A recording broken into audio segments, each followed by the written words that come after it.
Hello, my dear viewers. This amazing story will be very instructive for you. It is very interesting and beautiful. I wish you enjoy watching it.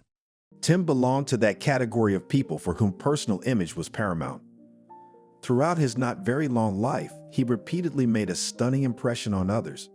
And to achieve this high goal, the average entrepreneur used not only known, but even forbidden techniques. In other words, Tim did not disdain any tricks.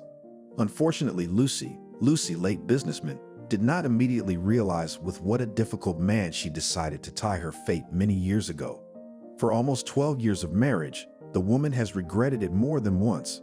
In moments of despair, she even mentally cursed the day when she met the businessman. Even now, when the burden of the theft suddenly fell on her shoulders, she sent her late husband only warm words. Though the young woman didn't really believe in telepathy, she relied on the power of her numerical message. Staring with a wandering gaze at her husband's portrait in a mourning frame, she sent him impulse after impulse. "Well, Tim, have you had enough? Did you think that like a fairy tale hero you could run away from everyone and hide? But it didn't work out. This time, life set a trap for you. Could you have imagined that you would be killed by a stupid accident in the prime of your life?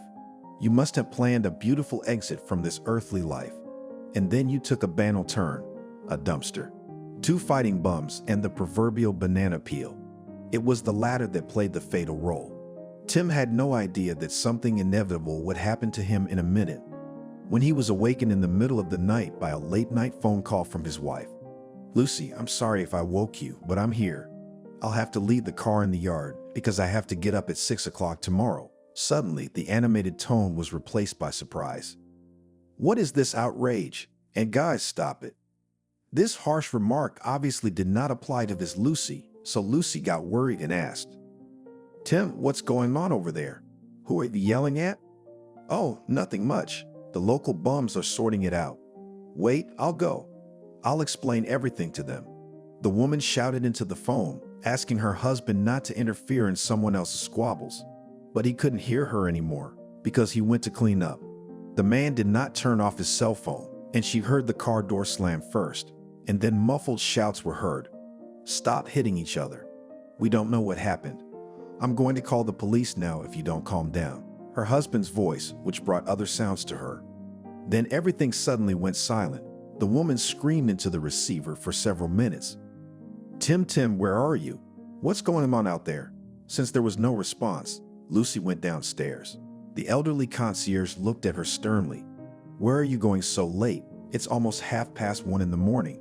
Lucy threw something vague over her shoulder because her heart was already fluttering with a sense of anxiety. She rushed to her husband's car, hoping she still had time to warn him of the danger. The businessman's car stood with the door open. For a few seconds, the woman looked around in panic. "Tim, where are you?" A suspicious rustle was heard from the side of the garbage dump. She ran up just as the large man's body began to convulse. Lucy rushed over to the injured man. He even tried to smile despite his critical condition. "Lucy, be careful with the banana peel. Can you believe I slipped and hit my head on the edge of that metal thing? It's almost a classic situation." The man tried to lift his head, but cried out in pain and stopped. Lucy immediately remembered the first aid algorithm.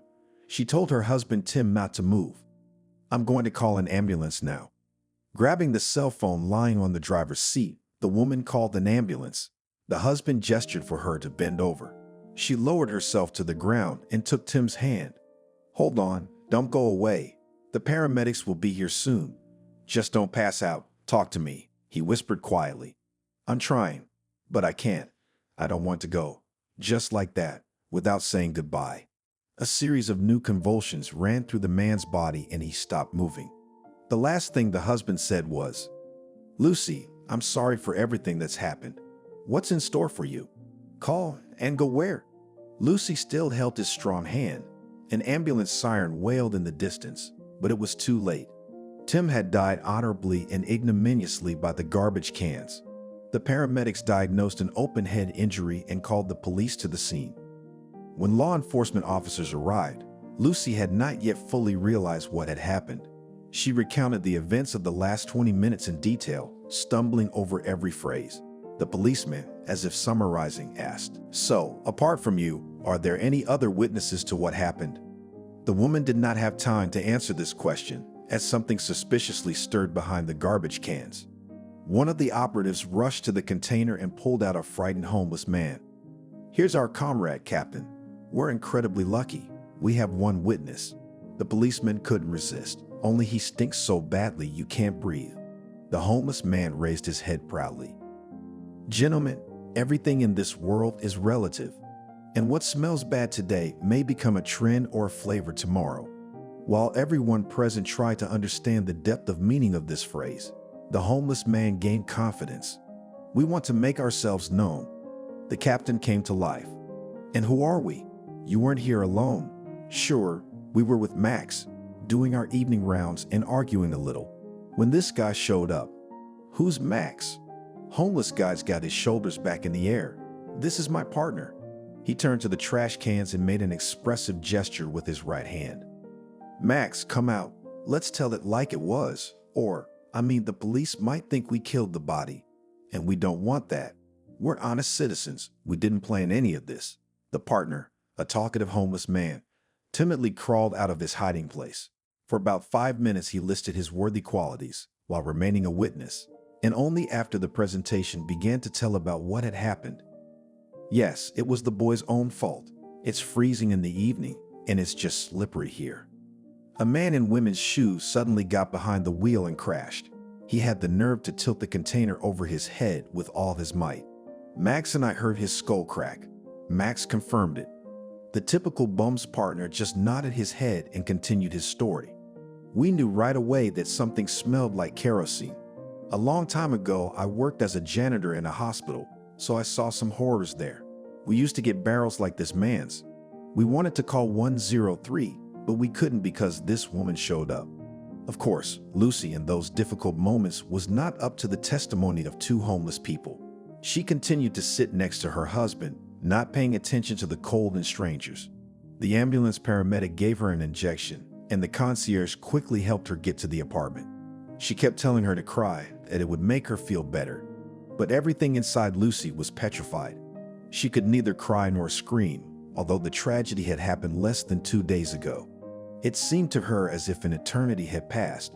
She sat by the coffin, emitting a bitter spirit. Suddenly she felt someone push her. She looked at her husband's portrait and shuddered. It seemed to her that her husband's eyes in the portrait twitched. She felt sick for a moment and quickly looked away from the portrait, where Ariana stood with a mournful face. "First, Lucy Tim." She caught her gaze and whispered distinctly, obviously hoping for the attention of the audience. "Hold on, dear Lucy, and don't forget that you are not alone in this difficult moment." A bitter tear glistened in Ariane's eyes, but she quickly brushed it away with a polished gesture. Lucy smiled to herself and thought without anger, Ariana in her usual role. Even from the funeral of her ex-husband, she managed to create a colorful show. And the young woman was not mistaken in her assumptions. After all, it was the first Lucy who organized a solemn farewell in the House of Folkart. The presence of a large group of journalists was also her initiative. However, Ariana did not find it necessary to consult with her on this matter. Simply that same evening, after Lucy's call, she firmly stated, "Lucy, don't worry, I'll take care of everything." The girl didn't immediately understand what she was talking about. "I don't quite understand you." A disgruntled sigh followed. "What's so difficult about it? We both had a loved one die, which means we need to take care of Tim's funeral. So I've decided to take charge of organizing that event, since you've apparently never done anything like this before. So I thought I'd lighten your burden a little." Lucy was uncomfortable with this woman's interference, and she even tried to respond to her with rudeness. "Ariana, I appreciate your help, but it is not always appropriate. In this case, it is definitely against common sense. As Lucy's legal guardian, it's my responsibility to take care of everything." Ariana laughed into the receiver, and Lucy's ears rang painfully. "Darlings, let's not cross swords at such a sorrowful moment. I'll tell you more, now that the reason for our opposition has itself fallen away. We might become friends. Think over my offer, and do not be in a hurry to refuse." The conversation was unpleasant to the young widow, and to get rid of the intrusive counselor, she answered in a colorless voice, "All right, I'll think it over. See you later. Oh, I almost forgot. Tim's farewell will take place at the House of Folkart. A wave of indignation swept through Lucy's mind again. I think a more modest procedure would have sufficed. I can only imagine how much this setting would cost us. Ariana laughed again, but this time it was a sinister laugh that sent venomous goosebumps running down the young woman's spine. Lucy, you're so Maeve. I told you I'm taking over the funeral arrangements, which means the hall rental and other expenses are on my conscience too. Lucy couldn't help herself. I wonder why the sudden generosity. And Ariana wasn't laughing anymore. There was a note of regret in her voice, much to Tim's surprise. Unfortunately, I'm not altruistic. Tim has spoiled a lot of blood for me in his time. But there is one circumstance that got me involved in the process. But I don't think this is the best time to discuss the matter. The hour will come, and you will know everything. Lucy sat at the headboard of her husband's funeral bed and reflected on the events of the last 2 days. But strangely enough, she was most concerned about Arian's behavior. This woman repeatedly intruded into their life together, without asking and without observing the basic rules of decency. But no matter how hard Lucy tried, she could not contain this insolent woman. When Ariana carelessly hinted that Lucy was experiencing the loss of a loved one for the first time in her life, she was 100 times wrong. The recently widowed woman was only 3.5 years old when she was orphaned. Lucy's parents, young doctors, decided to devote their long-awaited vacation to a sea voyage. They left their daughter in the care of her grandmother, who was strongly opposed to this kind of vacation. Why drag a child on a cruise ship? Who knows what kind of storms there might be? And Lucy would suffer from seasickness. Carlos thought his mother's fears were unfounded. Mom, why do you always make such a big deal out of everything? Many families with small children go on sea cruises and have pleasant experiences, and all you see is horror and danger, as if she had a premonition that something bad was going to happen. As you wish, but I'm not giving you my granddaughter. Let her stay with me, then my heart will be at peace. The couple had to accept this ultimatum, but it was obvious that the decision of the grandmother pleased them very much. Overheard, her son said to his future daughter-in-law Naomi, "We have the unique opportunity to relive our honeymoon." At that moment, the old woman only smiled and thought that she was ready for anything, as long as her children were happy.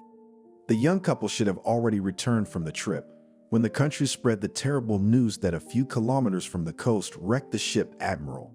Did not want to believe such terrible rumors. She hoped that this is just another hoax. But soon the news of the terrible tragedy was confirmed.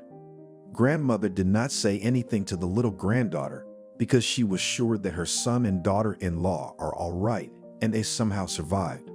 After all, their names were not on the list of the dead. They were considered missing. But as the days went by, no miracle happened.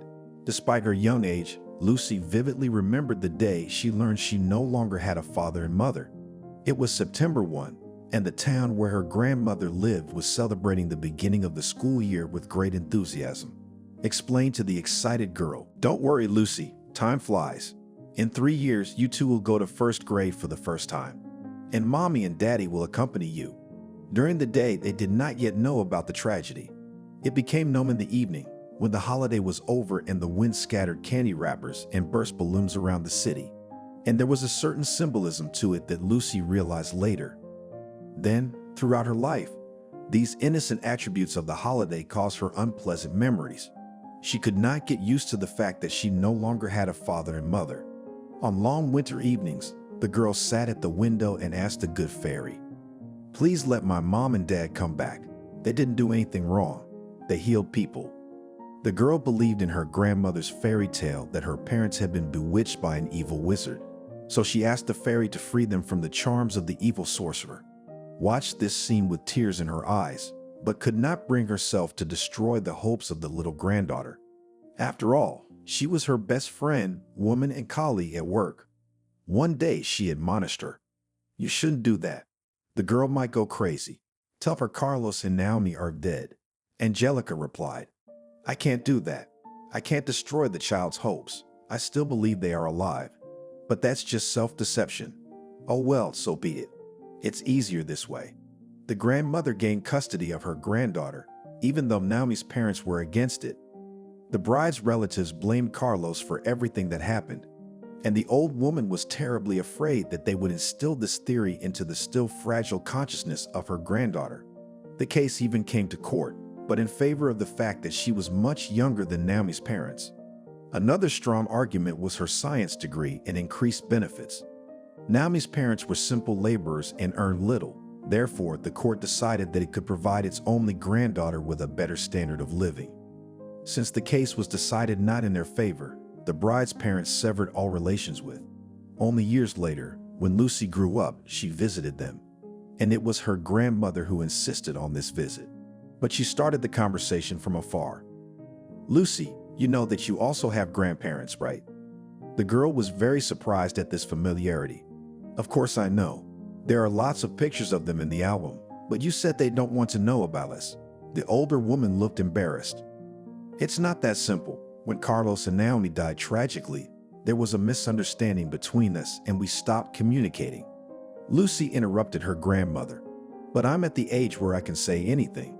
It's not hard to guess that the two clans blamed each other for what happened. I'm right." The Trofimovs had to admit their granddaughter was right. "Yes, you're almost right. Naomi's parents blamed Carlos, your dad. They even tried to take you away from me. We even went to court. How awful. Turning a child into a trophy, nothing more horrible and humiliating," asked in a trembling voice. "Are you angry with me? I may have acted unjustly, but at that moment this decision seemed to me the only right thing to do." The girl looked at her grandmother, who was ready to burst into tears and say something stupid. "You are my dearest person in the entire universe." She hugged the elderly woman and then comforted her for a long time. "Grandma, please don't cry. I realize that your actions were motivated by a desire to protect me. Perhaps if I were you, I would have done the same thing. I promise I'll come visit Grandpa Anthony and Grandma Nancy very soon. I just need to finish my exams and then I'll visit them." Lucy had long been concerned about her relatives, and she was anxious to rebuild the broken bridges for that purpose.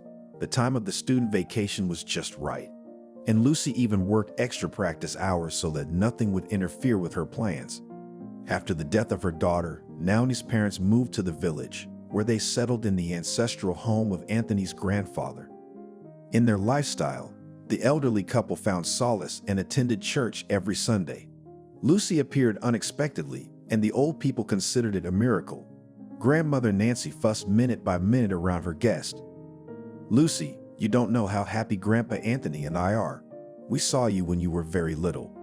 Grandpa Anthony nodded in agreement and sun bunnies danced in his eyes. "Yes, you were very little. You probably don't remember us, do you?" The girl saw hope in the old man's eyes for the first time in her life and lied. "No, Mel, I remember us coming to visit you. Only you didn't live in the village then, but in the city." "You're right," he said. "We had an apartment, but then we sold it." The man grew sad, but after a moment his eyes lit up again. "Lucy, do you remember Sarah?" The girl froze in amazement, trying to figure out what her grandfather was talking about. Apparently, Grandma Nancy realized that her granddaughter was afraid of offending them and came to her rescue. "By the way, that wooden horse was making a lot of noise. We almost got into a fight with the downstairs neighbors." There were hours of rocking on rocking horses, and this amusement was accompanied by a strong knocking noise. From the grandparents, the girl learned many interesting details from her early childhood. Lucy spent almost a whole month in the village, and it was the most wonderful time of her life, which she always remembered with nostalgia. When it was time to leave, the old people tearfully said goodbye to their granddaughter. "Lucy, don't forget about us. You can't even imagine what your arrival means to us. You showed up, and we took another deep breath." The girl made a solemn promise to her relatives. "You won't get a break from me before I come to visit you again." Unfortunately, the life of medical students is such that they do not know what tomorrow will bring. Lucy diligently kept in touch with the old people. She called them every week, wrote them affectionate letters. But for 2 years, there had been no opportunity to visit them in person. The opportune moment came unexpectedly when the girl was practicing before receiving her diploma. In those years in small settlements, there was an acute shortage of specialists, so the university administration decided to take an active part in solving this social problem. Future doctors were gathered in the assembly hall, and the dean himself made the following statement. Dear colleagues, yes, today I address you as equals, and you have proved that you deserve such treatment. I hope that the professional fire that burns, not smolders in your hearts, will inspire you to new feats for the sake of people's lives. Usually the dean's speeches were shorter and more modest, but here he was so blatantly pompous. The young audience was surprised, and everyone waited impatiently for the dean to finish his speech. But the director's enthusiasm quickly waned, and in the final part, he simply but lucidly addressed everyone. Guys, you know that in medicine, as in the army, what the command orders must be carried out without discussion. Today, there is a very tense situation with the availability of medical services in small settlements. Therefore, you will have to practice in rural areas and district hospitals. The hall immediately buzzed, and the dean lost the opportunity to reach the consciousness of the students. Many classmates openly expressed their indignation at this decision. Others were silently digesting the news, while still others were considering their options. How to escape? This is another commitment. There was another group of students to which Lucy belonged. The girl calmly accepted the prospect of becoming a village doctor. Right after the meeting, she walked into the office and said, "Send me to Colorado. I know for a fact that there is no doctor there, only one paramedic." The woman tasked with assigning students to practice sites was surprised. "It's nice that we haven't run out of volunteers. It's commendable that you came on your own. And by the way, you're the first. But don't get too carried away, girl, because there are cases when students first beat their chests and swear that they are ready for any hardship, and then come here in tears and ask to be transferred to a more comfortable workplace." Lucy assured the woman, "Don't worry, I won't cry and complain." The woman looked at her again with an attentive gaze and entered the necessary information into her list. Having received a referral to the regional office of the Ministry of Health, Lucy began to prepare for the trip. She decided to surprise her relatives and did not inform them of her imminent arrival. I must say that the surprise turned out to be very impressive. When Lucy appeared on the threshold of the apartment with 2 suitcases, her grandmother grabbed her heart and burst into tears. "My little girl, something's happened. You were expelled from the university?" The girl realized that she had made an unforgivable mistake by putting her grandmother's health under stress. She tried to correct this mistake. "Grandma, it's okay. I was not expelled. I'm here for my internship." Lucy froze, hoping to make her grandmother laugh, but she was still in shock and looked reproachfully at her granddaughter. "How can you scare an elderly person like that? You could have warned her about your coming, for decency." The grandmother walked for a few minutes with a resentful look, helping the guests to distribute things. Then she looked fondly at Lucy, "My favorite granddaughter. And I didn't even believe that I would live to see this day." Lucy, as a child, hugged her grandmother and closed her eyes. "Lucy, what are you saying? You taught me to believe and not to give up until the end. And I've always followed that code to the letter. Besides, your joy is a little premature, because I'm not here for good." She didn't hide her disappointment. "I thought, darling, my internship will last a few months, so we'll have plenty of time to socialize." The old woman cheered up again. "Did they send you to our neighborhood hospital?" "No, grandmother. We have such beauty." The girl hugged Anna. "We again. That is, me and my classmates had the high honor of saving rural medicine. I'm going to Colorado. The situation there is catastrophic." Lucy braced herself for her grandmother's tears, but to her surprise, she was delighted. "So it's in the same piece of Pompeii. Does that mean you can stay with Grandpa Anthony and Nancy? I was going to visit them for a month too." It was time for Lucy to be surprised. "Wow. Did I miss something? Since when did you two start visiting each other?" "Friends." The old woman looked meaningfully at her granddaughter and said proudly, "And since I sent you to them. You have your own affairs in the capital. You have no time to deal with us old people. And we, by the way, miss you very much and worry about you. In situations like this, it's best to stick together. The Saints used to come to my birthday party, but now they've invited me to their house." Anthony, in order not to be bored, got busy with the bees. "As a doctor, you must know that spring honey is the healthiest, so I agreed to volunteer to be a taster. Maybe I won't die after tasting it." Lucy listened to her grandmother's emotional story and did not understand what puzzled her more, the fact of establishing contacts, or the speech filled with village words. She couldn't resist making a remark. "Wow, you surprised me. Where did you pick up such expressions?" The old woman didn't even bat an eye. And I like it, because every dialect has its own unique verbal expressions. If you want to reveal the genesis of people living in a certain territory, yes, you got an amazing and incredible mixture of biology and philology, playfully winked at granddaughter Lucy. That's what our people are based on. The girl decided not to enter into unnecessary arguments, and it is unlikely that such a duel would end with her victory. Perhaps the news of the reconciliation of the two sides was the most joyful of the day. And at the end of the week, Lucy went to the place of her internship, as promised, also moved to the village for the summer. Thus, the elderly relatives created a strong support for their beloved granddaughter. After all, the novice general practitioner had no time even for a quiet lunch.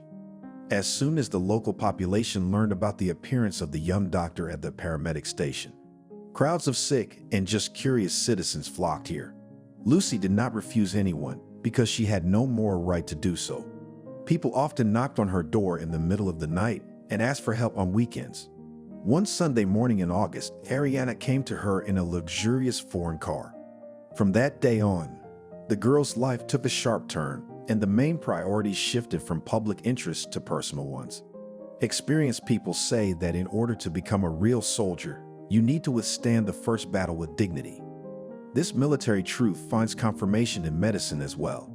Just for a month of work in the village medical station, Lucy learned a lot of things that she had not even suspected before.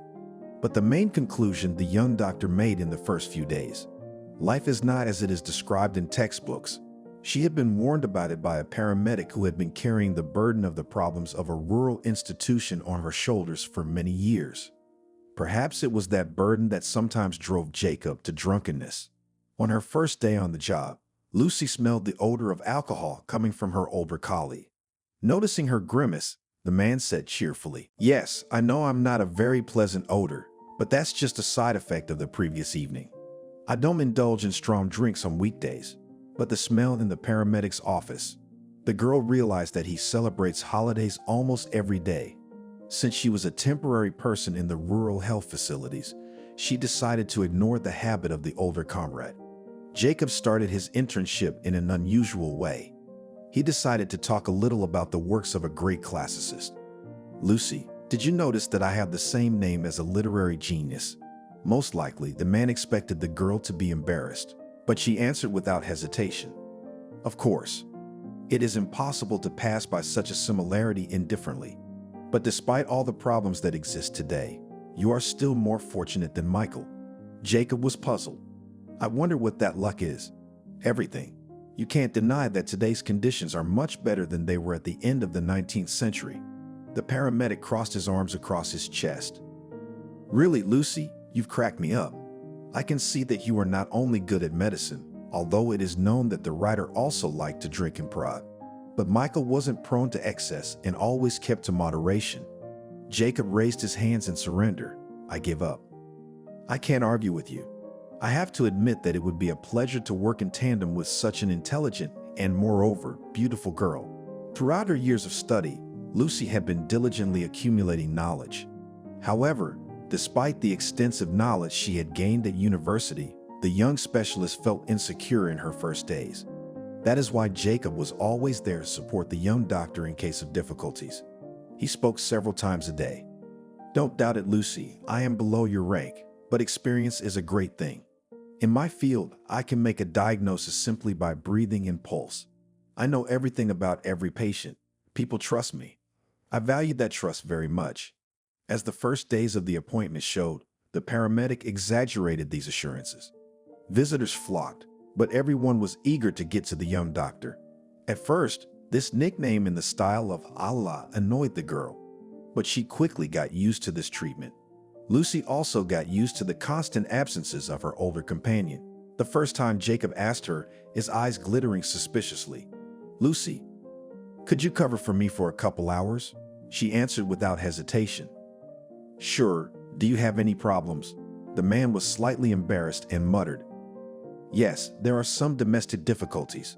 Well, you mind your own business and I'll handle the reception alone. Are you sure we won't have an inspection today? Not a week later, Jacob made the same request again, but this time he was a little more brazen. Lucy, I need your help one more time. Are you in trouble again? The paramedic grinned. Not again, but still. I guess I'm just unlucky or something. Trouble just keeps coming at me. Before I can even deal with one problem, another one comes knocking at the door. My wife's mother showed up unannounced. The girl shrugged her shoulders in surprise. It seems to me that when relatives come to visit, it's a joyous occasion. But this relative can spoil everything. And believe me, there is no joy from her, only trouble. The paramedic thought his joke was a good one and burst into laughter. Lucy did not share his cheerful mood, thinking his colleague's remark inappropriate. She said indifferently, "All right, Jacob, I'll let you go." Some time passed, and the paramedic disappeared again without warning. It was the height of the rowing season when suspected poisoning was on the rise among patients who could get to the paramedic station on their own. Lucy took calls on the spot in between waves of patients and also had to cycle to neighboring villages. It was in this real-life situation that an expensive foreign car pulled up to the paramedic station. "Ariana." She threw Lucy a condescending glance. "So you're the new doctor?" "Yes, that's me. If you have an appointment, come into the office." The visitor laughed. "Well, I'm not really worried about my health. I'm fine because, unlike some people, I don't eat junk food." To speed things up, the doctor asked, "Has anyone close to you been sick?" The woman raised her perfectly straight eyebrows disapprovingly. "Well, how should I put this? I don't even know the right way to say it. My ex-husband ate something and now his stomach hurts. I wanted to call an ambulance, but my neighbor said it was useless. She advised me to come to you." "I understand. Just a moment. Wait. I'll pay for the emergency kit. Tell me your address. I'll be there shortly." "We are located off Chicago, Building B, Chicago." Lucy froze. "But Chicago is not in our neighborhood." Seeing Lucy heading back with the kit, the visitor stirred. The arrogance disappeared from her leathery face, and she even grabbed Lucy's arm. "Doctor, dear Lucy, don't leave me in this difficult situation. Understand that someone very close to me is in critical condition right now." The woman looked at her pleadingly and Lucy felt uncomfortable. "Okay, I will examine your patient. You said your spouse ate mushrooms." The woman smiled obediently and corrected the doctor. "Yes, my ex-husband loves culinary experiments, and it's useless to tell him that it's very dangerous. I have a car, I'll take you there and then bring you back." Already sitting behind the wheel, the woman introduced herself as Ariana. "But you can call me Ariana. I don't mind. I can't stand conventions at all. Our society has a distorted view of family relationships.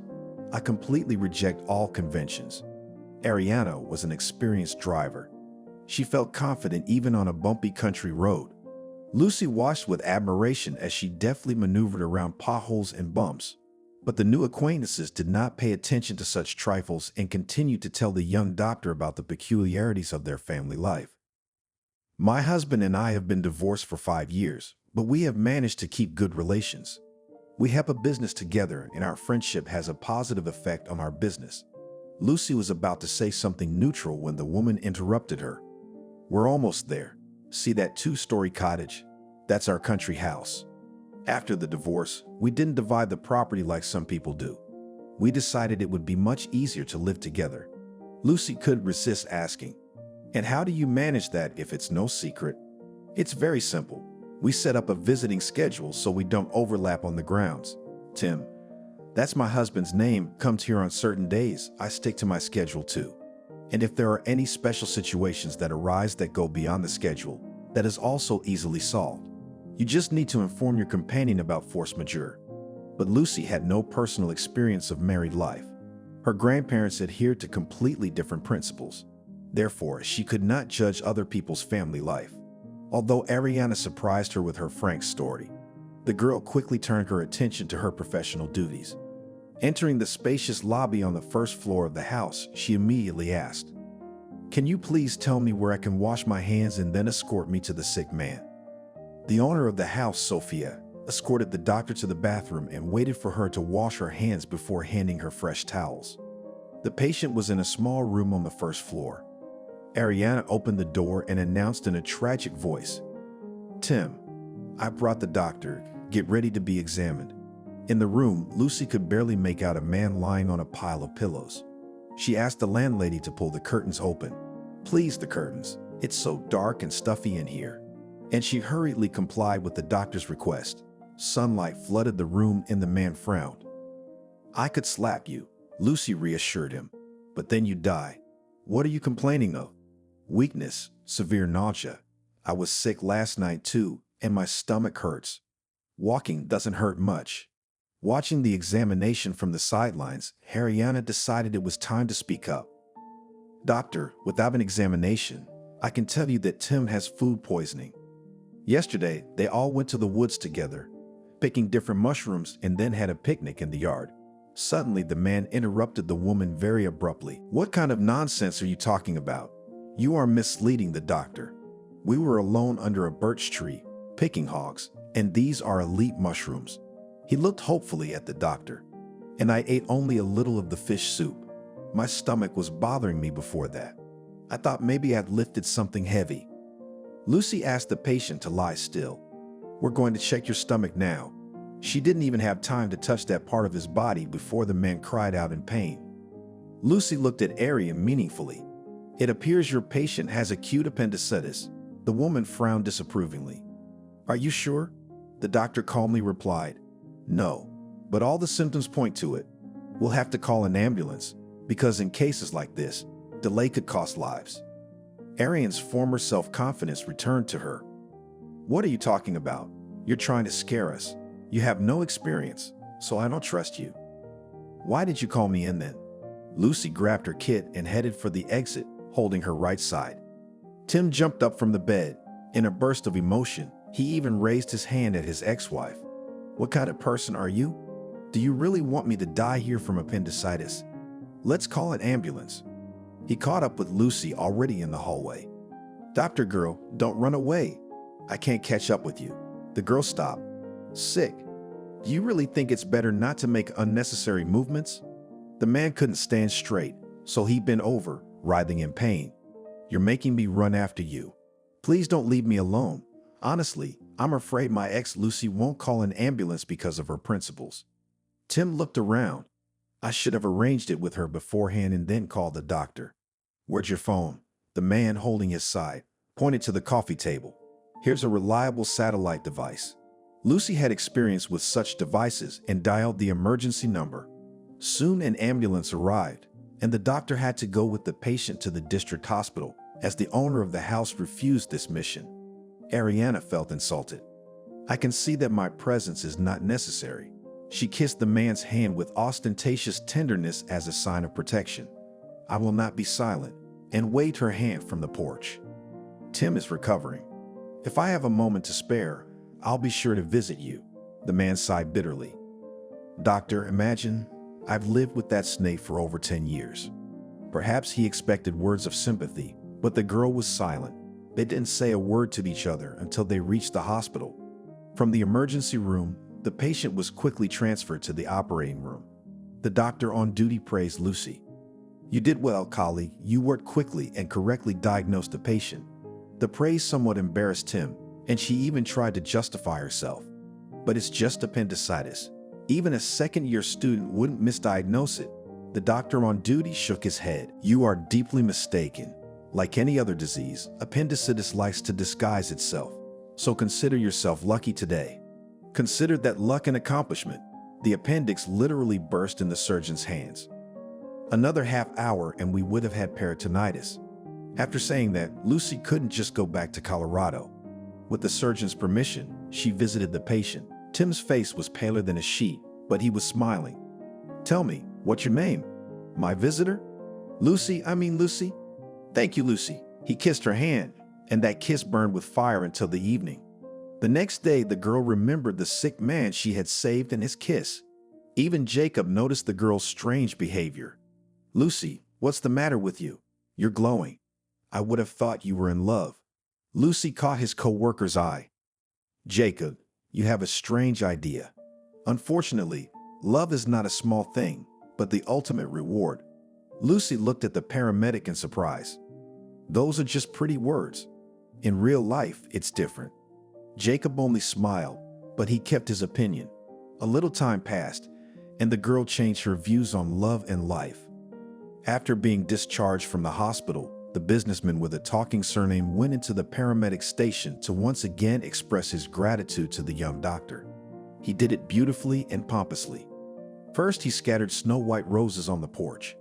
And then right from the porch, he made a fiery speech praising the humble village doctors who selflessly saved the lives of ordinary people. The residents of nearby houses gathered to watch this colorful performance. And Tim, surprised by the speed of the grapevine, was impressed. Tim's show was spectacular, and it couldn't have been more different. After all, improvisation was the businessman's favorite skill. During the years of hard life, when there were only piranhas and hyenas around you, the man excelled in this art. However, the modest inhabitants of the small village were content with more modest spectacles, even on television, so they almost clapped their hands with delight, and the elderly matrons even wept secretly. How beautifully he arranged everything, just like in the movies. How lucky our doctor. Delighted sighs came to Lucy, and she even mentally noted that the villagers recognized her as their own. To realize this sense of community was as pleasant for the girl as watching Tim. Lucy had never felt such strong emotions in her life.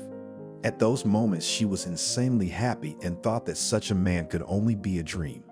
If I were lucky enough to meet such a man, I would love only him for the rest of my life.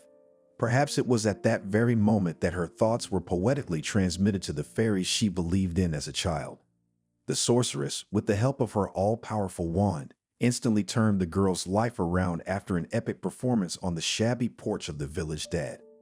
Tim decided not to waste any time and immediately proposed to this Lucy. The girl accepted without a second thought. She did not even suspect that the businessman fully coordinated this important step with his first wife.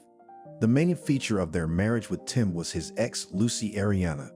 When Lucy saw her rival's name on the guest of honor list at their wedding, it caused her sincere indignation. "Tim, I'm sick of this. It's like your ex Lucy is everywhere. You can't even hide from her at night. I wouldn't be surprised if one day your Ariana crawls out from under the bed at the most intimate moment." The man listened to Lucy, smiling guiltily, and answered Lucy calmly, "You and I are modern people, so it is not appropriate to start our life together with scandals and quarrels. I can tell you one thing. Ariana has done a lot. Basically, she made me a prominent figure in the business world. And although our marital relationship has long since cooled, we try to maintain business ties, and that's worth a lot," the girl wryly remarked. "I can't judge, because I have completely different values." At that moment, she was most surprised not by her husband-to-be's statement, but by the way Tim uttered this monologue. The man said it all in a calm tone, but made it clear that Lucy's opinion did not matter much to him. The girl decided not to aggravate the situation before the wedding, but after the celebration, such episodes were repeated regularly. Very soon, Lucy realized that her opinion and feelings do not need anyone, because her husband consults with his first wife on all important issues. Ariana could show up at their new home at any time. Without any shyness, she gave advice to young Lucy of her ex-husband.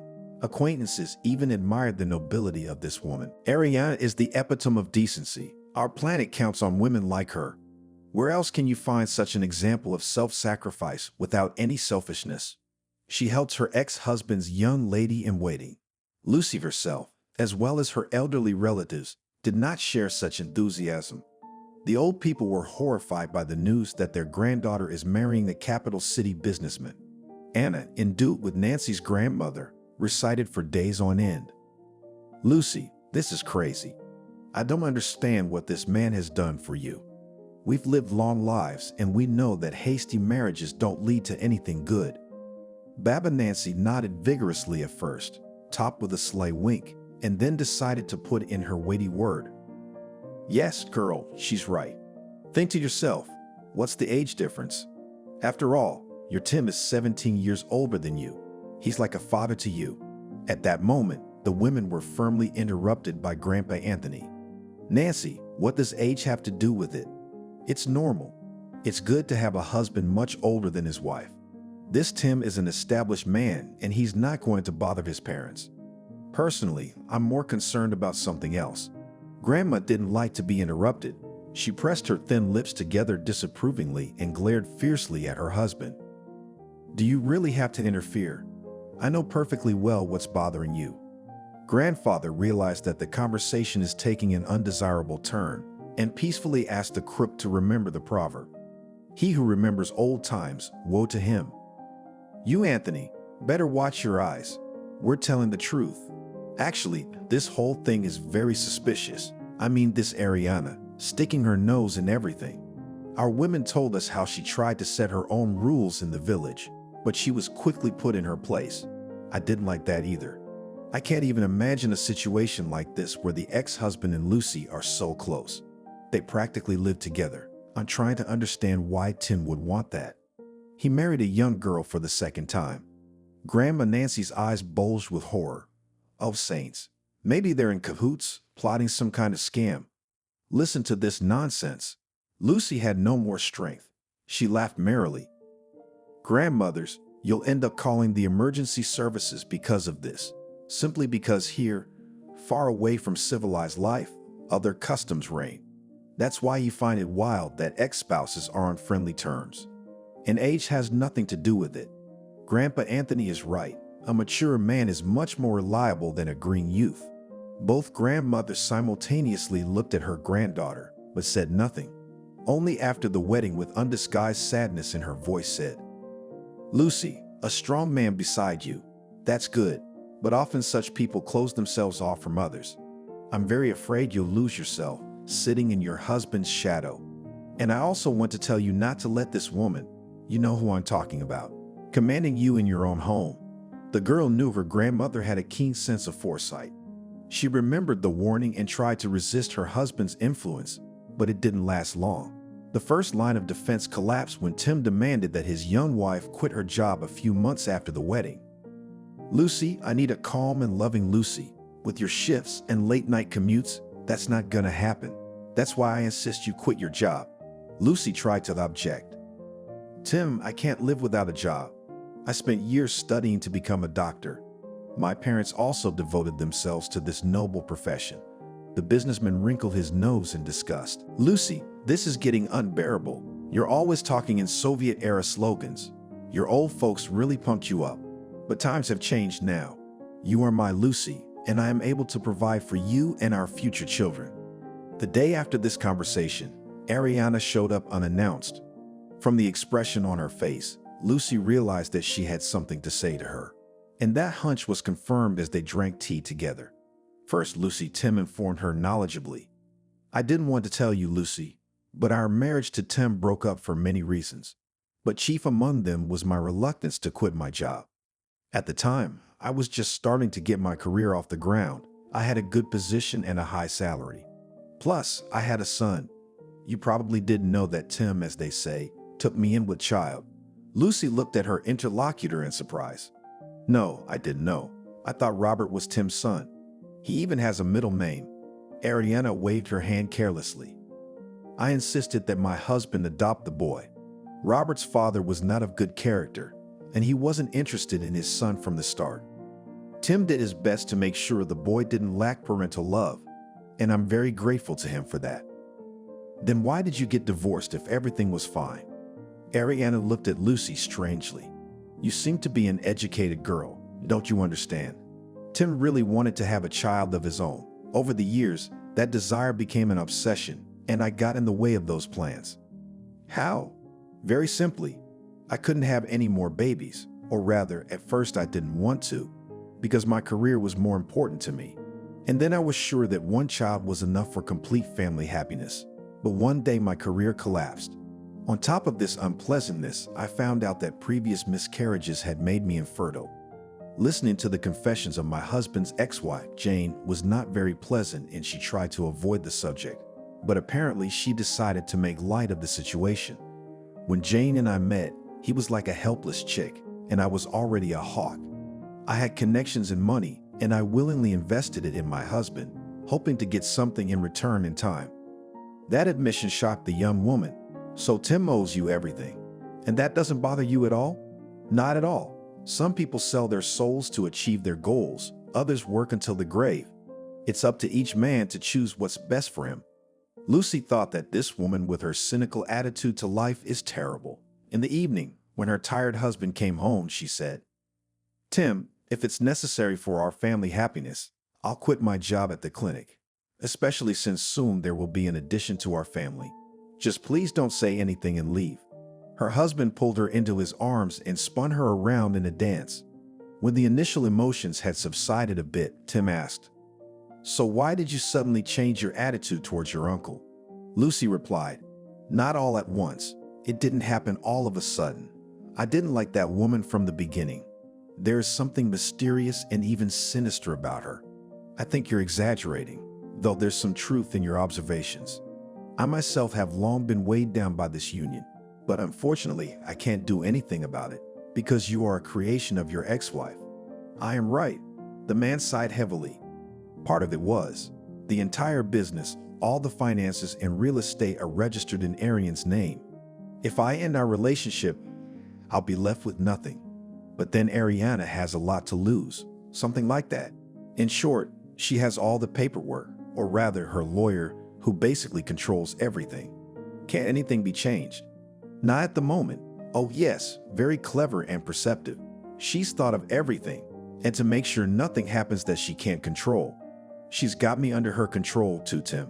So I too have been controlled by your ex-wife against my will. Admit it, she encouraged you to marry me." The man looked away and coughed. It was a sign of confusion, but Lucy decided to press him. "Tim, don't be sarcastic. I repeat the question. I too am under Arian's control." Tim sighed helplessly. "I'm sorry, but it just happened. I didn't want to upset you, but before we got married, Ariana made me sign a document in which I turned over full control of the company to her. Just in case something happened.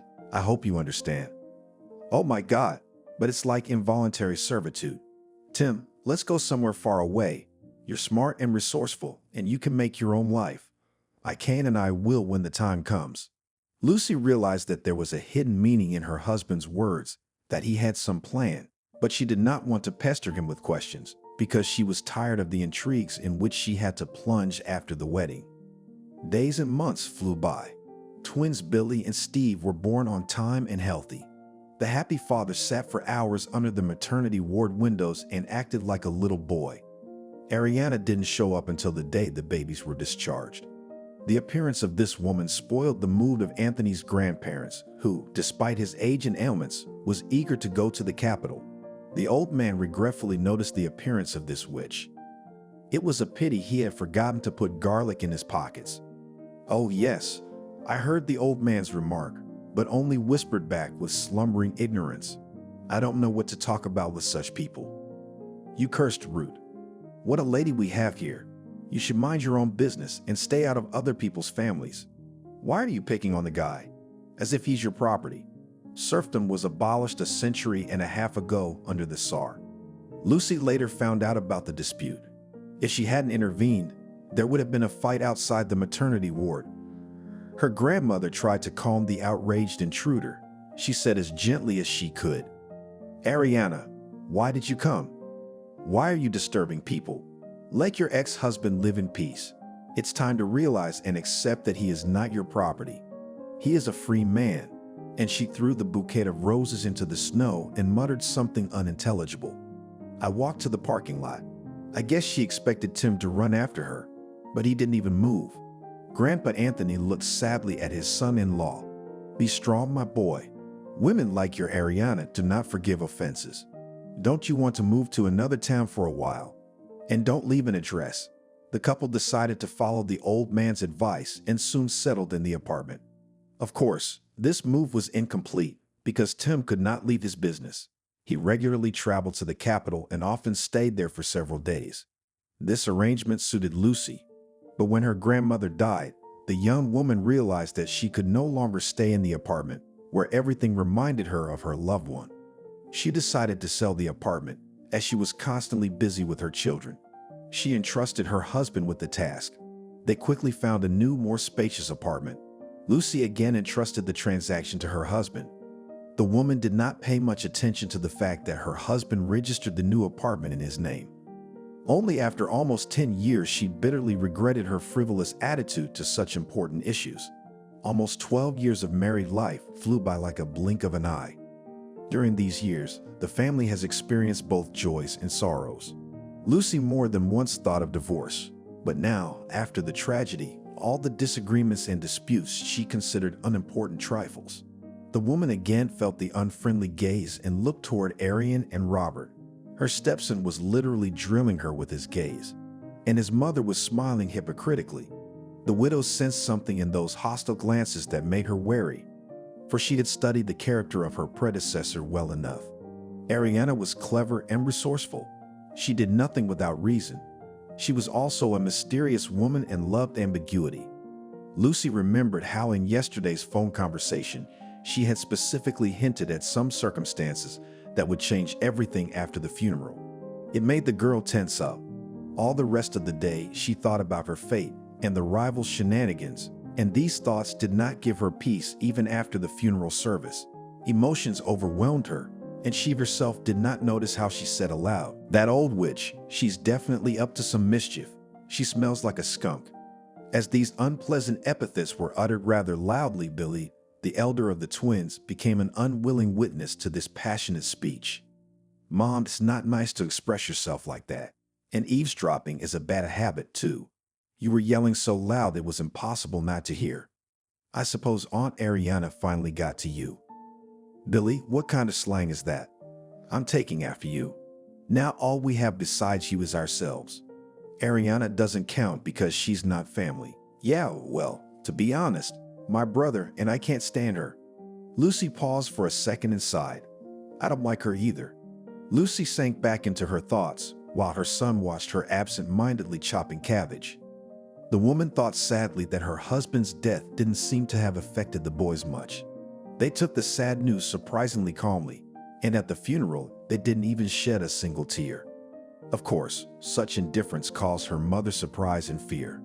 Lucy thought it was the perfect moment to point this fact out to her 10-year-old son. "Billy, maybe I'm wrong, but I don't think your father's death made any impression on you or your brother." The boy looked into his mother's eyes and philosophically remarked, "Man is mortal, and we all find ourselves on the other side of reality sooner or later.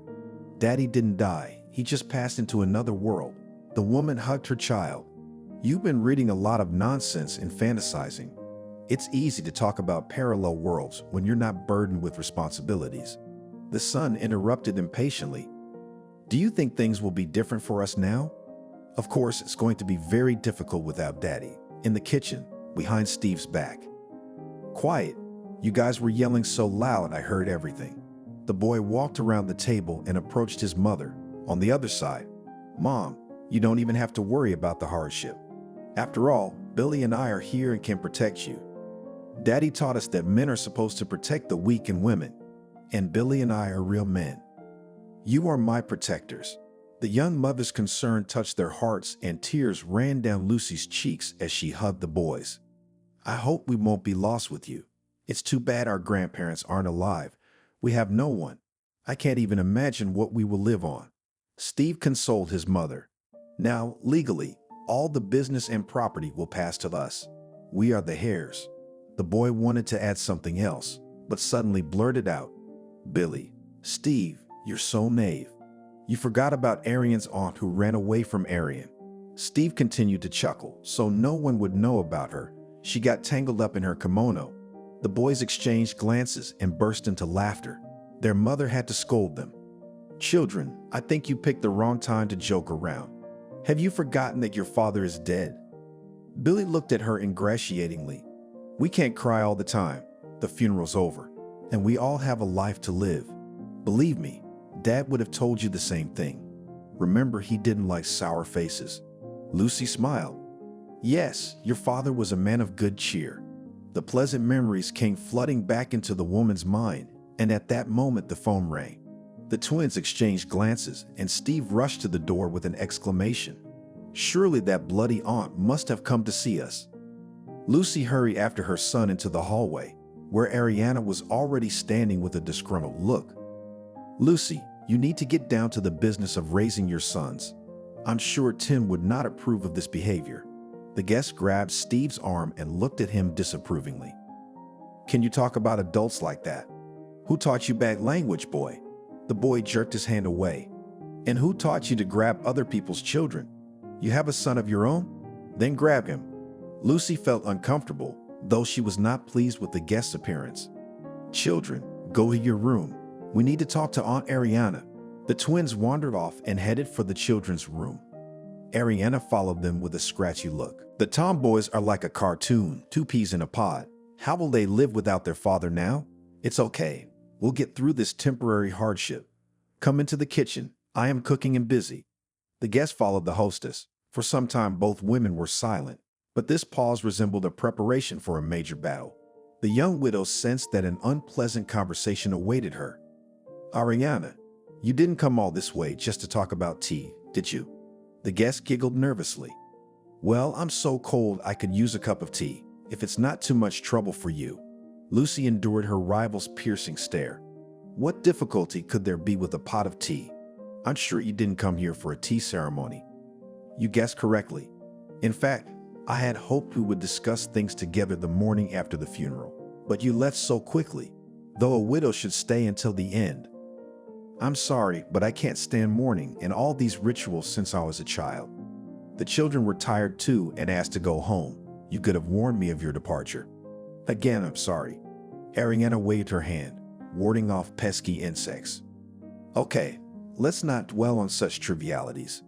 Lucy, you can probably see why I made such a long journey, as you yourself just noticed, not for sport. Lucy turned off the gas and poured tea for her guests. Of course I understand. Just let's get straight to the point without further ado. Ariana took a small sip and closed her eyes. What a rich flavor, a real tea. By the way, not everyone can afford such a luxury. Even among my acquaintances, there are people who save on tea and drink all sorts of crap from low-quality raw materials. Lucy still didn't understand what the guests were getting at. My grandmother taught me to appreciate good tea. She herself was a fan of this noble beverage, devotion to tradition. That's commendable, but times change, and one must sometimes adjust one's habits to fit them. This uncertainty began to irritate the young widow, and she asked irritably, Ariana, you traveled almost 200 kilometers just to talk about tea. The guest grumbled unhappily. My God, why are you getting so worked up? You always take everything so seriously. Can't we just talk peacefully about the future? Speak up, I'm listening to you carefully. I see you're not in the mood for a peaceful conversation. Good, then I'll have to give you the facts. Ariana opened her briefcase and pulled out a stack of papers. She threw the papers on the desk with irritation. Lucy was surprised and asked, Why the gestures? The woman remarked wryly. But didn't you ask me to speak without unnecessary verbal nonsense? These are the documents confirming that your late husband left you with nothing, or rather nothing. The plate slipped out of the young woman's hands and fell to the floor, breaking into small shards. The guest remarked indignantly, Why are you so careless? As if we don't have enough problems in our house. By the way, are you aware that this apartment is also not yours? Most likely, you know absolutely nothing about your husband. What should I know? And who can evict me from a place I bought with my money? Evict you. The bailiffs, unless you leave the property voluntarily. I can tell you one thing about Tim. He was a man with a hidden agenda. During our happy marriage, I noticed my husband taking money without asking. We had a joint account at the time. I didn't like it, so I decided to keep an eye on him. I thought he was flirting with other women, but it turned out to be much worse. He was gambling. Lucy felt her breathing become labored. She too had had similar suspicions, but her husband had laughed at her fears. With a sigh, she asked, Did he play computer games? Her rival laughed in her face. Lucy, well, what is that to boys? And Tim was a real man, so he played big, that is, in the stock market. He always dreamed of getting rich in one fell swoop and took risks without looking back. Many times I tried to cool him down, and he would calm down for a while. But then it started all over again. Lucy didn't want to believe what she was hearing. It couldn't be true. Tim couldn't have done this to us. You don't believe it? Look at these documents. They're promissory notes. Tim owes a lot of people, And I'm the one who's gonna have to clean up this mess. Ariana pulled one document out of a pile of papers. And here's the mortgage. Enjoy your apartment. Her heart first jumped to her throat, then dropped. Lucy desperately grabbed the back of the chair, but it couldn't be. I can't go outside in the middle of winter with 2 kids. Ariana was triumphant. She had managed to humiliate this peasant girl who thought she was important. For a few seconds, she enjoyed her young rival's confusion, but she wanted to humiliate her even more, and in the same submissive tone she suggested, "Lucy, don't be so despondent. Together we can find a way out of this impasse." Lucy raised her eyes full of despair. "But is there a way out? I don't just mean a way out of the impasse, but a solution." The guest jumped up from her chair and hugged like a mother. "There is. I can offer you and the children a place to stay in our country house. You remember Chicago. You must remember that marvelous place. It was in Chicago that you performed a professional feat when you saved Tim from certain death. I still marvel at your selfless act. I could not have done that." Lucy was tired of listening to her guest's enthusiastic speech, and she interrupted her abruptly. "Yes, I remember that village, but there is no school or hospital there, so it's not a suitable option for us." Ariana looked at her in surprise and narrowed her snake-like eyes. "Why? What's wrong with that? You'll have to look for a job, and there aren't any in the village." Lucy replied, "Ariana, I will not be your maid. You have such a great plan to make me your slave. It won't work. You can drown in your own anger, but it won't work. You have chosen the wrong man." The guest jumped up as if she'd been stung. "We'll see about that. You'll be begging bread at my feet. Do you think you can go back to your profession? You won't. I'll make conditions so bad you won't be able to find work, not even as a cleaner or laundress." Already at the door, Ariana shouted, "I'll give you a week to pack, and I don't want you breathing in this apartment." The door slammed and the guest disappeared. The only reminder of her rival's visit was the sickeningly sweet scent of her perfume. Lucy sat down on a chair and burst into tears. The twins crept into the kitchen and began to comfort their mother. "Mommy, don't cry, please. We will help you, and everything will be all right. We will do well in school." The boy's support calmed the woman down a bit. She smiled through her tears. "With such helpers, I won't be lost, and we have a place to get through the hard times, don't we?" Billy's eyes lit up. "You want me to tell you a fortune? We'll be staying at Grandma Nancy and Grandpa Anthony's house." "That's right. That's great. I like the village, and the guys there are nice. It's probably even better in the winter than in the summer." Although the woman wasn't sure of that statement, she didn't want to disappoint her son. "All right, guys, let's hope for the best. And to make sure we don't waste any time, let's start packing. Take only the essentials with you." Steve was disappointed with that stipulation. "So I can bring a construction kit? Does that mean toys aren't on the list of essentials?" The boy sighed sadly. "Can I bring books? Only the essentials." Steve muttered something to himself, but he didn't dare argue with his mother. They had 2 days to pack. Lucy wanted very much to spite her rival. After thinking about it, she decided to organize an urgent sale of furniture, dishes, and household appliances. Some of the things were bought by neighbors, and part of it she gave to a large family from a neighboring house, taking into account the proceeds. The widow was very pleased. "For a few months, we will lead a carefree existence, and then we'll see." She tried not to think about the future because the unknown frightened her. They spent the last night in an empty apartment. They had to sleep on the floor, but the boys, tired with excitement, paid no attention to the inconvenience. As soon as their heads touched the pillows, they fell asleep. And the widow. She enjoyed imagining Ariana boiling with indignation when she saw the completely empty apartment. The next morning, Lucy couldn't resist calling Ariana. "We've vacated the apartment. You can use it. I hope we don't owe you anything else." Radish shouted into the receiver. "Wait, don't hang up. I wanted to do something nice." Lucy disconnected the phone, then pulled out and snapped its SIM card. "I don't believe you, and I know for a fact that dangerous acquaintances should be cut off without hesitation." Of all the valuable possessions she could freely dispose of, there was the budget sit-in given to her by her elders for her 30th birthday. Of them she remembered with warmth and gratitude. "Thank you, my dear ones. Your gift is simply invaluable in this situation." It's a wonder Ariana hadn't gotten her hands on that car sooner. On her last night in the apartment where the happiest years had flown by, she thought of Tim. She was hurt that the husband she loved had allowed a complete stranger to run their family's life. The woman whispered all the way, "Where are you? Where are you? What have you done?" There was a moment when the image of her late husband appeared before her eyes. This vision did not frighten the widow, but on the contrary, pleased her. Tim looked guilty and smiled as if he wanted to say something in his own defense. Lucy, in her childhood and youth, she read a lot and was always amazed at how different authors described the moment of the hero's return to this homeland. There was no way she expected to feel excitement on the way to Colorado.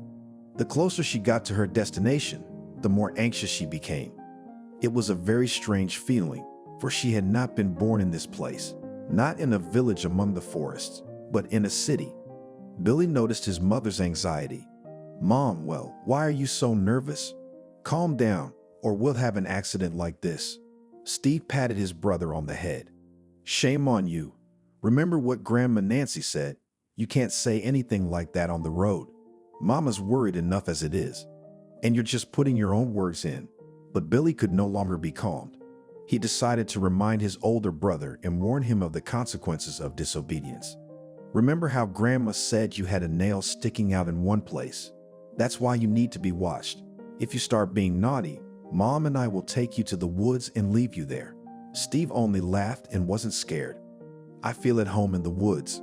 When we went camping as a class, Barbara told us how to behave in extreme situations to survive." Billy learned his lesson quickly. The travelers showed up when the whole class could be heroes. "I want to see you whimper with fear when you're alone." The brothers' faces burned with anger. They were ready to lash out at each other, but Mom, who was watching their argument in the mirror, warned them, "If you don't calm down now, I'll throw you both out of here, and then you'll have to walk to the village." The prospect of walking to the village, with man-high snowdrifts on both sides, dampened the quarrelsome fervor. The brothers made disgruntled faces and fell silent. The last time Lucy had been in the village was more than 2 years ago. She had come to visit the graves of her elders, to check on the condition of the house she had inherited, and to prevent her property from being taken over by fellow villagers and outsiders who were after other people's property. She asked Julianne, the paramedic's wife, to keep an eye on the house. The last time she knocked on the door of her acquaintance's house, Jacob himself came out to her. "Lucy, I'm glad to see you. You've come at just the right time. Are you interested in your house?" "Tim, did you find that strange?" "Who was interested? A very respectable man. He wants to have a summer house in an environmentally friendly place. So he liked Anthony's cabin and asked him to call if you were planning to sell the house." Jacob handed her a slip of an old receipt with a cell phone number scribbled on it. Lucy didn't even look at the note. "I don't even have thoughts like that. I'm asking you. If anyone asks you about this again, tell them the house isn't for sale." Jacob scratched his head and hid the note. "As you can imagine, I'd think about it if I were you. After all, the house needs care for the winter. The wood freezes, and then there's dampness and mold. It'll rot without proper care for your inheritance. And if you sold it, at least you'd make some money, right?" Lucy thanked the paramedic for the warning and asked him to take care of the property. Of course, she promised to pay him extra for this favor. The man happily agreed and asked for an upfront payment. Remembering the paramedic, the woman smiled. She regretted that she hadn't warned him of her arrival, but she was sure that everything was fine in the house. But when the car pulled up to Lucy's house, she was amazed to see. A path led from the gate to the porch, and a plump suitcase stood right at the doorstep. The woman jumped out of the car and ran toward the house. "What kind of trickery is this? Who is trying to move into someone else's house?" No one answered that question. The children also came to the scene, and Steve immediately grabbed the suitcase. Lucy yelled at her son not to touch it. There was no telling what was inside, and it was not customary to touch strange objects. Billy burst into laughter. "You're scaring yourself with an ordinary suitcase. Maybe someone forgot it or accidentally left it behind." The boy didn't have time to fully develop his theory, because a strange man wearing a hat with ears down was hurrying down the path toward the house. "This is my suitcase, children. Don't you dare touch anyone else's stuff." The twins were confused, and Lucy walked toward the stranger. "And who are you to make decisions on someone else's territory?" The man froze in place. "I live here, or rather, I will live here." Lucy became aggressive. So you've decided you're going to live here. Did you decide that on your own? Well, I could easily report you to the authorities. The stranger started backing away. Woman, wait, don't yell. I don't understand why you're so upset. The landlord gave me the keys and I paid 6 months in advance. What landlord? This is my house. You see, good citizen, this is my house. And this whole area is legally mine too. Lucy made an expressive gesture with her hands and looked at the imposter. He realized that he was in an unpleasant situation and stumbled at half a word. You see, I had an extraordinary situation in life. I urgently needed a place to live outside the city. The woman smirked, but more calmly asked, "And why? Away from the city, there are probably problems with the law." The man stared at her. "Do you think I'm a criminal? You said yourself that you had to go into hiding." "I said nothing of the sort. You, madam, are the one making up stories as you go along. I am not your madam. Not only did you trespass, but you insulted me." "I didn't say anything insulting to you." As usual, Billy spoke up at the most crucial moment. "Uncle, don't yell at my mom." Steve joined his brother too and manfully squared his shoulders. "Do you think that if we don't have a father anymore, you can mistreat our mom?" The man glared at them and took 2 steps back, but stumbled. The stranger was tumbling around in the snow trying to get out of the trap, and the brothers laughed at his helplessness. The boys expected approval from their mother, but she looked at them sternly. "What do you want?" "Help the man get out instead." The stranger spoke up. "Thank you. I can handle the threats myself." The man stood on a narrow path covered with snow. "I was just heading that way. You could have at least said thank you." Lucy muttered, "I don't see the need for that. Take your suitcase and leave. I've got nowhere to go, and there's no money for a place to stay. I paid off my landlord yesterday, and today I brought my things here to pay him back. And then you came and attacked me." Lucy stepped back and burst into tears. The stranger approached her with a guilty look and patted her on the shoulder. "Don't cry, Lucy. I'll fix it." The woman, through her tears, said, "Dan Ryder, I knew it wouldn't end well. So you spent someone else's money." "Calm down. I didn't drink it. I bought useful equipment for my motorcycle," Jacob announced. But the news had the opposite effect on his weeping wife. "Steve, where's your equipment?" "There's something in our yard. I didn't realize it was there. I hid it in the shed for now." Julian went pale. "You found someone you can trust, and you're pushing him for a bottle. Oh dear people, what's going to happen now?" The hostess clutched her head and began to cry again. Jacob decided it was time to show his manhood. He shouted at his wife, "You will be all right too. Since you know everything, the tractor is coming." He looked pleadingly at Tim, "And I think we'll solve the tenant issue too. Lucy, in memory of our friendship, let this man stay. You have a spacious house. He will not disturb you." The young widow didn't like that suggestion. "Jacob, I can't. I have a family of my own." "Lucy, I'm begging you. I won't be in your debt. Besides, you're unemployed now." The woman nodded in agreement, and the paramedic was pleased. "But it'll work out here. They're already planning to write me off. I mean, they want to put me on a well-deserved retirement and the position will be vacated, so I can put in a good word for you." Lucy pondered. Jacob rubbed his hands together happily. "Well, I think we've come to an agreement. It would be good for Lucy to celebrate the deal." Julian had fully recovered from the shock. "She's decided to take her husband for a spin. I'll take care of the bill. Go to the neighbor's house and make sure the machinery is in the yard in 5 minutes." The guests had no choice but to leave on their own. The boys were silent the whole time while they were inside the house. But as soon as they went outside, they started discussing the exciting incident. "That guy is so funny. Yeah, he's great. His aunt used to hit him." "Mom, have you known them long?" Lucy smiled. "Yes, I interned here." "Jacob taught me." Steve asked. "Mom, are you going to be a doctor again?" "I don't know yet. It depends on how things go." Stranger always went alone, but when he heard the landlady talking to the children, he asked, "Maybe it won't work. As far as I know, there's an acute shortage of personnel in our medicine." "Yes, there is a problem, but the thing is, I've hardly ever worked in my field. I have a little over a year of experience, so now I can only count on a vacancy as a nurse, and even then in the best case." "What does it take to get reinstated?" "Courses and recertification. It's a lot of work. I didn't even realize medicine would be so strict. It's true. You know, our dean at the university said that medicine should be as disciplined as the military. And your dean is right. I'm sorry, Lucy, but don't you think it's strange that we had a fight and a reconciliation and we haven't been introduced? Victor. The twins watched with interest as the stranger shook their mother's hand. Steve nudged his brother. Look, let's slow down a little. Billy pulled over. Steve, are you thinking what I'm thinking? Whispered the boy as they walked. Well, I think it's all right, man. I didn't like him at first, though. Neither did I, but look at him now. The plump suitcase still stood proudly on the porch. The boys were happy. Yay, nobody took it. Otherwise, we'd be in trouble. Lucy looked sternly at her sons, and Victor pretended not to hear the street slang. It was very cold in the house, and he asked cheerfully, Guys, why don't we light the stove? Billy immediately exclaimed, Yes, because it's such a clown in here. Steve, embarrassed, said, But we don't know how to light the stove. We always used to come here in the summer when it was warm.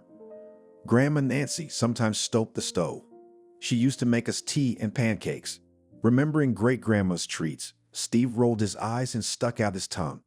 He did it so expressively that Victor burst into laughter. It's okay. Guys, I'll teach you how to light the stove. My grandfather taught me that craft. Billy liked the relaxed conversation, and he became bolder. Uncle Victor, do you know how to make fishing rods? I sure do. I'll tell you a secret. I came here to raise fish. There are many small lakes and rivers in this area. If you organize the business correctly, the costs will quickly pay it off, and it will be good for the reservoirs. Lucy couldn't help but admire the trio sitting by the stove. From the outside, one could think that the father was teaching his sons a simple craft. A thought flashed through the woman's mind. Tim never talked to the children, so plain and simple, he was always in a hurry to get somewhere. The next day, the friendship between the twins and the tenant began to take new forms. The boys found old skis in the attic, and Victor patiently taught them how to handle this equipment. In the evening, problems with the wiring were discovered, and the tenant quickly solved this issue for the boys. The guys watched him closely and followed his every word. Lucy watched this idyllic scene and felt almost happy. Winter passed imperceptibly, replaced by spring, and then came the long-awaited summer. Life in the house of the young widow fell into its usual course. Lucy spent the whole day at the medical center.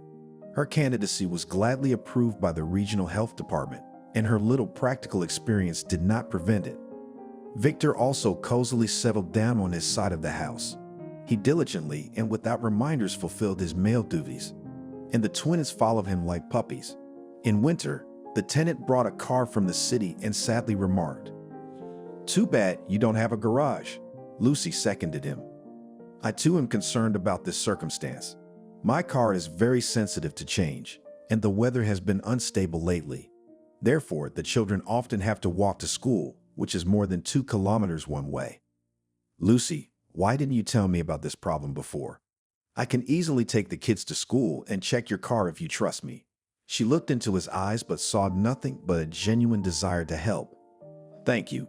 You'll be doing me a huge favor. The brothers were overjoyed, but when they found out they'd be driving around in a fancy car, Steve Victor choked up with excitement. Billy, imagine how surprised everyone's gonna be. This isn't your mom's ear that sneezes every 100 yards. Although it was unpleasant to hear such comments about her car, Lucy kept silent. She didn't want to admit to herself that Victor had quietly but firmly entered their lives. They lived together peacefully enough under the same roof, and the woman did not want to think that one day he would leave their home. Most likely, the apartment also thought about parting.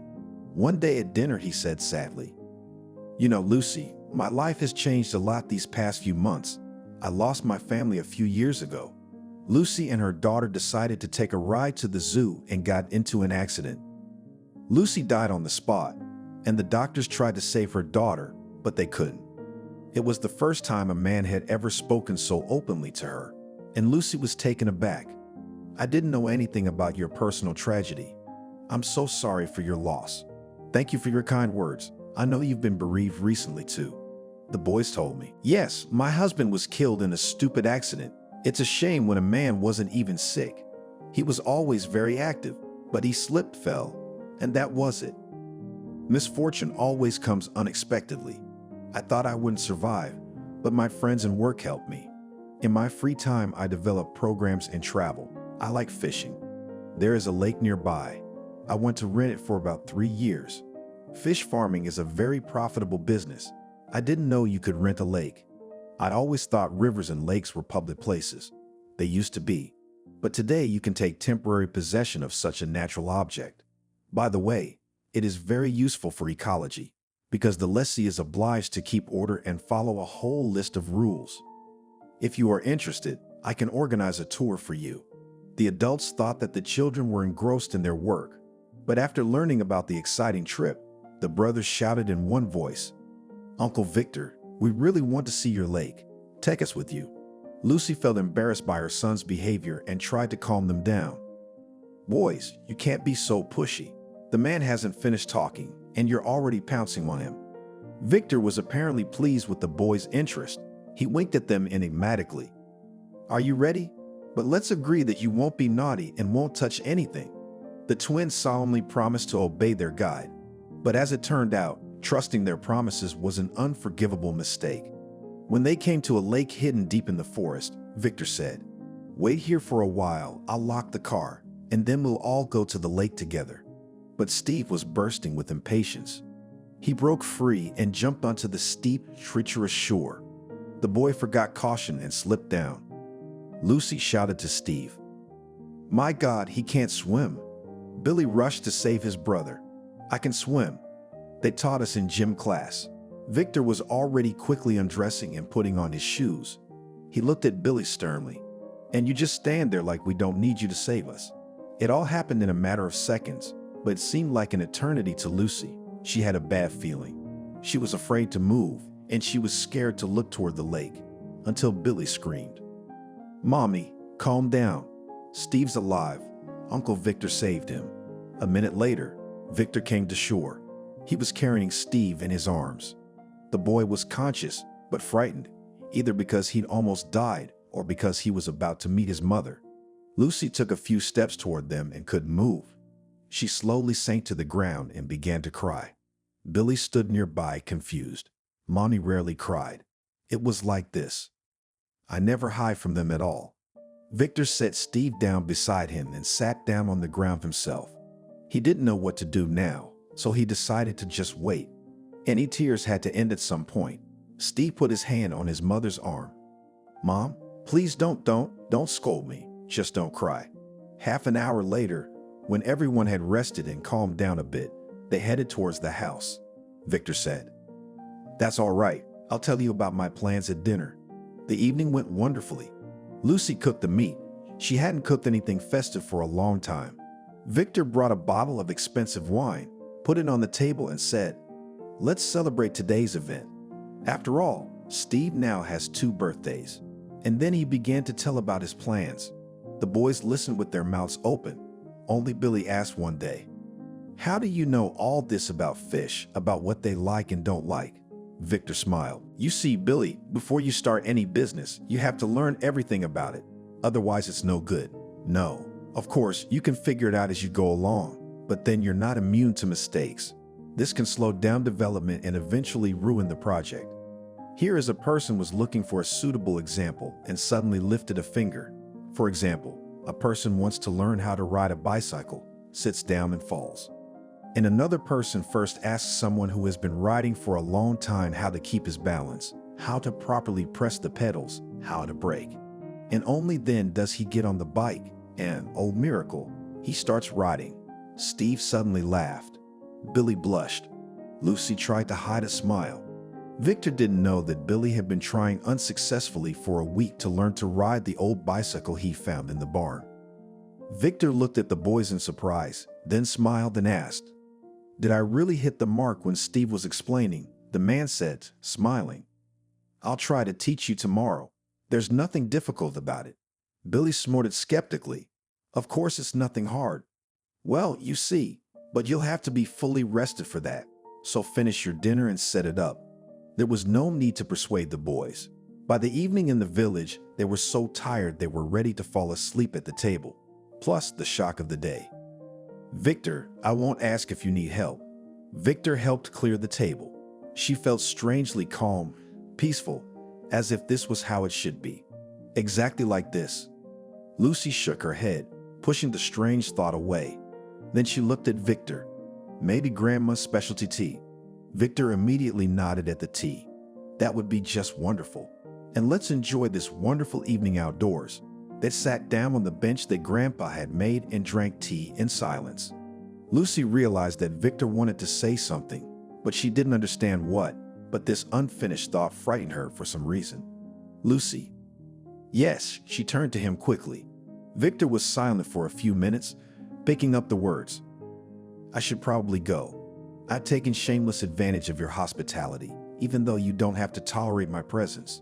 After all, this is all from Jacob's motorcycle blog. By the way, if he wasn't in trouble, how was his moto? The blog does exist. Lucy smiled first. You know it does, yes. I met his wife recently and she's very happy. She says Billy spends so much time on new technology that he even forgets to drink. Victor laughed. Well, I guess we should forgive him then. Lucy suddenly became serious. You know, Victor, I've been waiting for this conversation. I don't know why, but I was sure it would happen. You're an honest man, but I have to thank you for living with us. First of all, you do all the men's work around the house. Honestly, I don't know how we'd manage without your help. Secondly, the boys catch every word you say, and I know you're not gonna teach them anything bad. Third, we feel very safe with you around. So what should we do?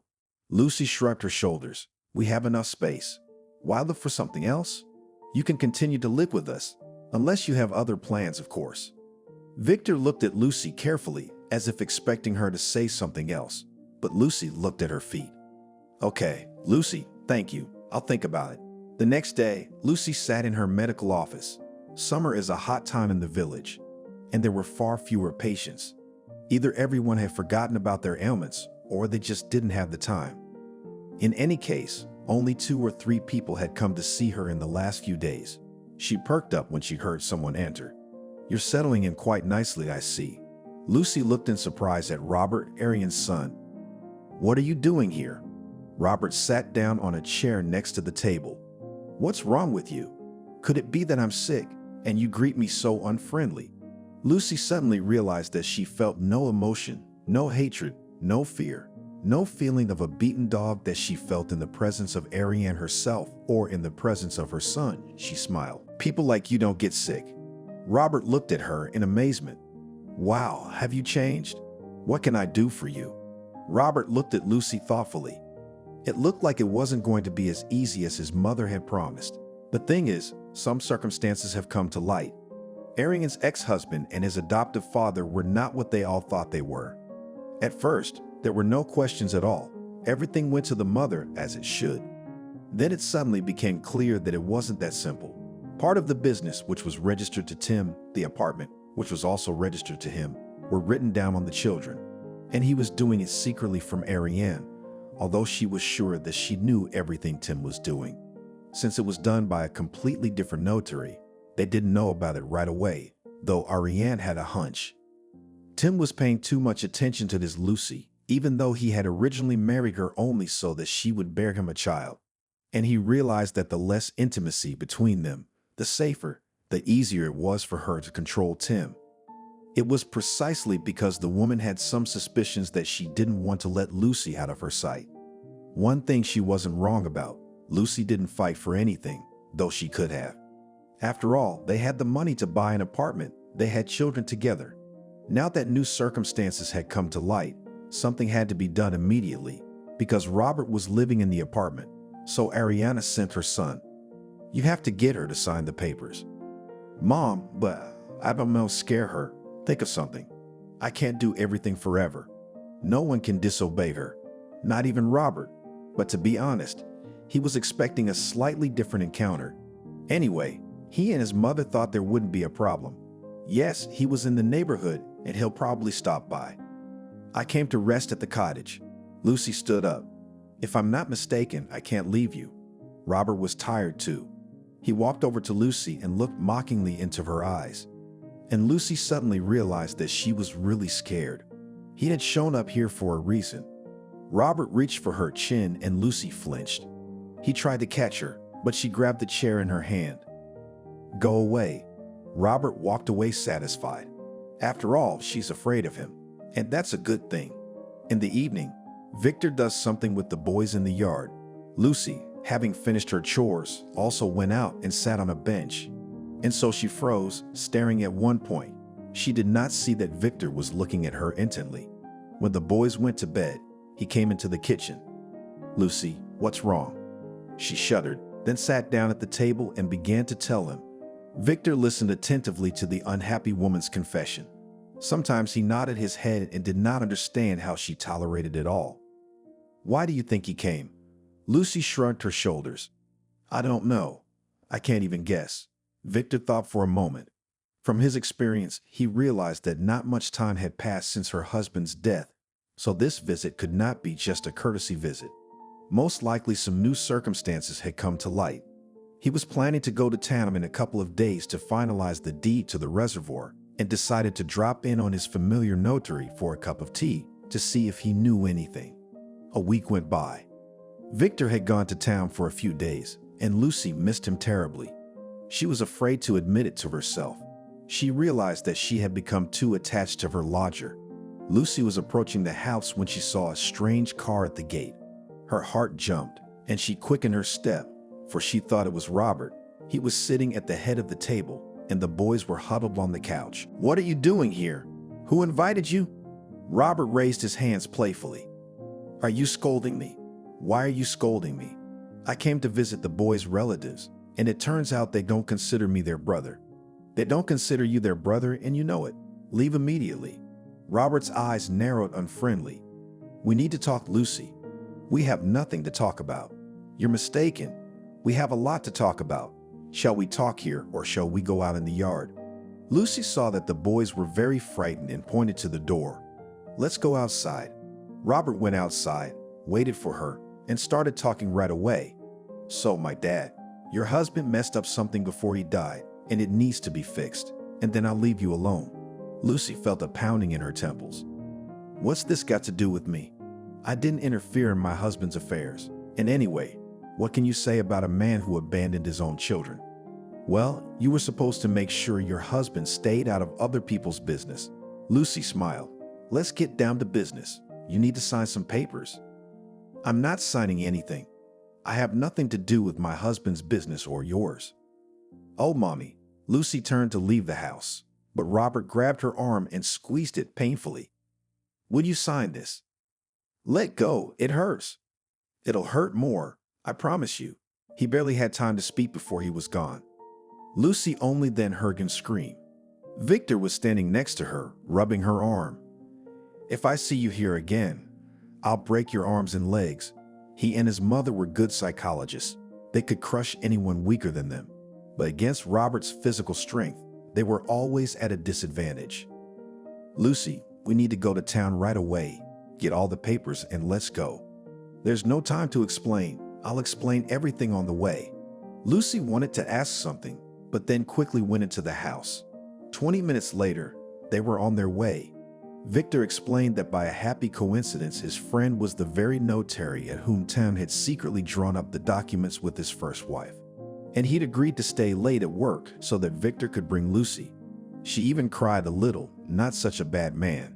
Her husband was there for her. Apparently, somewhere in the depths of his soul, he still had something human.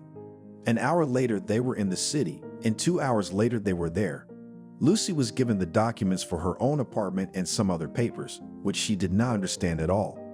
It would all be sorted out later. Now let's go to the store, get some good wine, and go home. We'll celebrate two things at once. The boys jumped in the back seat. Yay, a party. What about the kebabs? Victor waved his hand, and the kebabs too. Lucy, still not fully recovered, looked at Victor carefully. He seemed too excited. It was unusual to see calm Victor in such a state. When the meat was already roasted, all the glasses were filled, and the boys were playing on the grass outside the house waiting for dinner. Lucy asked quietly, "Is something wrong?" Victor smiled. "You've studied me well. It's nothing special. It's just that I'm always uncomfortable. When a dream is shattered, I've been denied a lease, or rather, they set a price I have to pay up front, and it's too high. I have money, but not that much, so the idea of fish farming is out. But how come? They promised. Everything was almost ready, he shrugged. I gather someone else liked the idea, but I have to deny myself to make it look right. That's why this change, but it's not fair. Life isn't always fair. So shall we say goodbye? I'm going into town in the morning. Lucy looked at him and realized she felt like crying. She didn't want him to go. The boys were silent too. They sat across from each other and looked at their mother and Victor. Well, are you sad? Lucy did not sleep. She tossed and turned for a long time, then got up and went out on the porch. When she heard footsteps behind her, she was not frightened at all. A man's hands rested on her shoulders, and Lucy turned around to find herself in Victor's strong arms. She'd been waiting for this, and he'd been dreaming of it. He knew it would be even harder for him to leave. He knew he shouldn't do this, but there was nothing he could do. Ever since he closed his eyes, he couldn't sleep. So when he heard Lucy go outside, he immediately got out of bed. In the morning, the boys looked at a sad mom and an overly cheerful Victor. Did Mom do anything to make him stay? Victor didn't understand what to do at all. Even yesterday, if something like this had happened, he would have stayed without hesitation. But now that Lucy was a wealthy woman, she had an apartment, she was doing fine on her own. Why would she want to lose her like him? He gathered up all his things and carried them to the car. Lucy sat silently in a chair. The boys settled down on the couch. They did not understand why things could not remain as before. The events of the last few days were completely incomprehensible to them. They realized that they could go home now, but they didn't want to. It was much better here. They really liked living together with Victor. He entered and stopped on the threshold. Well, let's say goodbye. Billy and Steve ran up to him and hugged him. Uncle Victor, can't you stay? Well, maybe we can work something out. If I could think of something, I would, because my savings are about to run out. And then what? I can't be your freeloader. Victor, you're a man. He smiled. Maybe God will provide something else. Lucy got up and came to him, looked into his eyes. Victor, if there was an investor who wanted to invest in your business, would it make a difference? He smiled. It would change everything. I'm sure he wouldn't regret it. Lucy looked at the guys, then said decisively, the guys and I want to be your investors. Victor's eyes widened. How could that be possible? The boys smiled. Now they understood why their mom had asked them today if they wanted to stay here for a while or go back to the city, and they declared that they wanted to live here, but not alone, but with Victor. Anyway, we decided that we're not ready to go back to the city yet, and we want to live here. We could sell the apartment, invest the money in a business, and then, if the business is profitable, we will definitely buy something. Victor sat up in confusion, but Lucy smiled and for the first time in front of the children addressed him without her middle name. Victor, stay. We will miss you very much. He stood up, looked at Lucy for a long time, then said, Then I have a favor to ask. Lucy, marry me. I honestly don't know if I would have had the strength to leave today or not. I didn't have to sell the apartment. Ariana broke free and demanded that she get back the part of the business that Tim had fraudulently taken from her. Lucy didn't hesitate to name a price, and then she stopped talking half-heartedly. She looked at Lucy carefully and, realizing that she was wrong, agreed. A year later, a little princess appeared in the family, and her happy father, and already a successful businessman, bought all the balloons in the neighborhood. But that's another story.